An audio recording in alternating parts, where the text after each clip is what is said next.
window to the universe. You are listening to Risale-i Nur podcasts. Have you ever stopped to think about how differently people can look at the exact same thing, like the world around us? Absolutely. One person sees incredible design, maybe, another just stuff happening. Exactly. And what shapes those really fundamental perceptions? That's what we're diving into today. We're looking specifically at the different worldviews of believers and unbelievers as they're laid out in the Risale-i Nur collection. Right. You, our listener, shared these writings with us, and you were curious about this core difference in perspective. So that's our mission today. Yeah, to unpack that contrast using the Risale-i Nur collection itself, just as you asked, we'll be looking directly at what it says. Okay, so let's start with the believer's perspective. According to the Risale-i Nur collection, a huge theme seems to be divine unity, or tawhid. The idea that the universe isn't just random, but it's governed, actively governed by one creator. And it's not like a distant creator, right? It's someone involved. Bediuzzaman said Nursi puts it really powerfully in the flashes. Oh, the spring and the flower analogy. That's the one. This is what Risale-i Nur says about it. He creates the huge spring with the ease of creating a flower. Wow. That really hits home, doesn't it? The scale difference, but the ease is the same. It suggests limitless power. Effortless power, yeah. It just reframes the whole idea of creation. Takes away any sense of struggle or difficulty for the creator. And that belief in one power, it naturally leads to seeing purpose everywhere. Yes, that's another big point. For the believer, nothing is just there. Everything has a role, a meaning, and a bigger divine plan. Like soldiers in an army. I think that's another analogy from the flashes. Exactly. This is what Risale-i Nur says about it.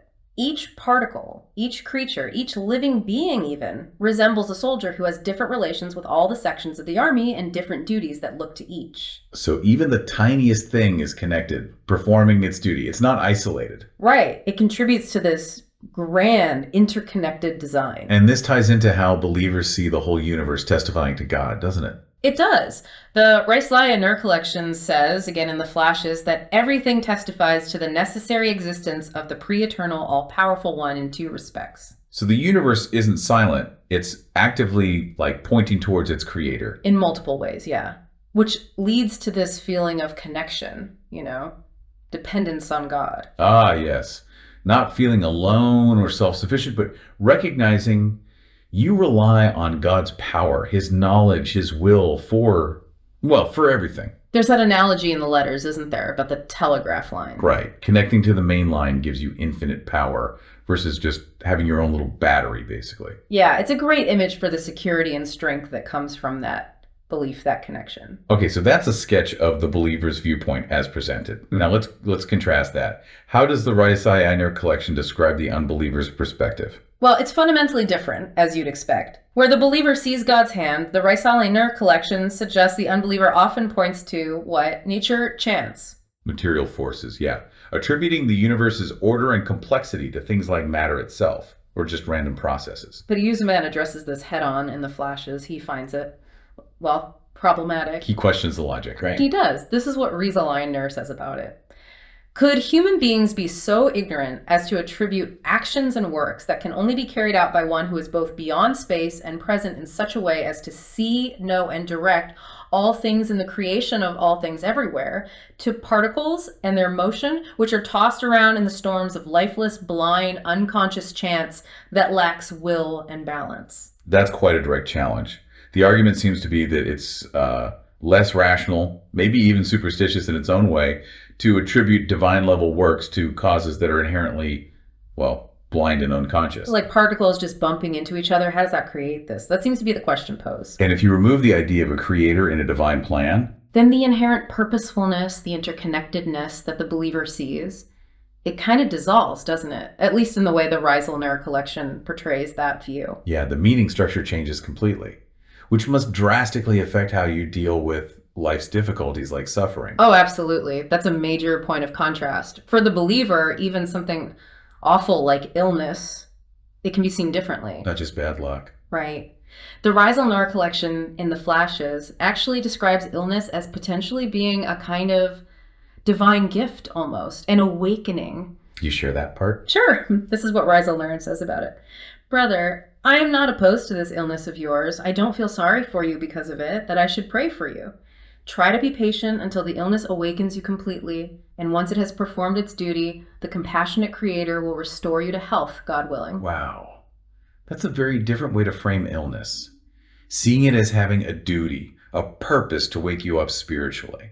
It allows for finding meaning, even growth, in hardship, which contrasts sharply with how an unbeliever might just see it as meaningless misfortune, pure suffering. So belief provides a framework for meaning even in the worst time. And solace, too, especially in things like loneliness or exile. The Risale-i Nur collection really emphasizes this. Again, in the flashes, it speaks about God's mercy being the ultimate comfort. This is what Risale-i Nur says about it. Even if your aloneness and exile together with your illness were to arouse sympathy towards you in the hardest hearts and attract kindness and compassion, could it be a substitute for your all-compassionate Creator? Then surely your relation to Him through belief, your recognizing Him and beseeching Him through the tongue of impotence, arising from your illness and the affliction of your loneliness and exile, will attract the glance of His mercy towards you, which takes the place of everything. That's powerful. The idea that connecting with God through belief provides a comfort that nothing else, no human sympathy even, can truly replace. It takes the place of everything. It really underscores the believer's ultimate reliance on the divine.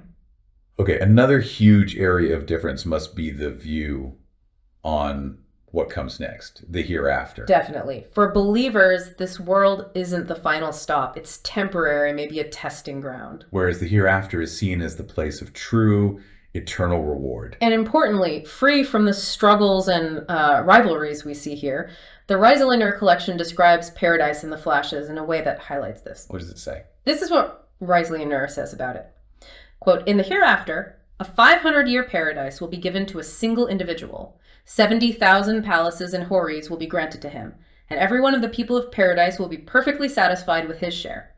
It is thus clear that there is no cause for rivalry in the hereafter, nor can there be rivalry. So complete satisfaction, no jealousy, no competition, just fulfillment. That's a stark contrast to the potential view of death as just the end, oblivion. Right. If your focus is solely on this material world, death looks very different than if you see it as a transition. And finally, tied into all this is the role of, well, divine guidance itself, prophets, scriptures. Yeah, the Risale-i Nur collection implicitly highlights this difference too. Believers accept and follow that guidance as coming from the Creator. It's their map, so to speak. Whereas the contrasting perspective, again as implied, might involve skepticism or rejection of revealed truth, relying more on human reason or empirical evidence alone. So wrapping this up, what we see in the Risale-i Nur collection is this deep contrast. The believer's view centered on God's unity, seeing purpose everywhere, finding meaning even in trials, hoping for the hereafter, and accepting divine guidance. And the unbeliever's perspective, as portrayed there, often explaining things through nature or chance, potentially lacking that sense of overarching purpose or an eternal dimension beyond this life. And it's important, like you said, to remember this is the comparison presented within the Risale-i Nur collection. Exactly. We're exploring the ideas found in these specific writings. So, thinking about these two very different ways of looking at the world, as laid out by said Nursi, what resonates most with you? What questions pop up for you about your own understanding of existence when you hear this comparison? That's the question to ponder. For more information, read the Risale-i Nur collection. You have listened to the Risale-i Nur podcasts, Window to the Universe. For more, please visit Risale-i Nur TV.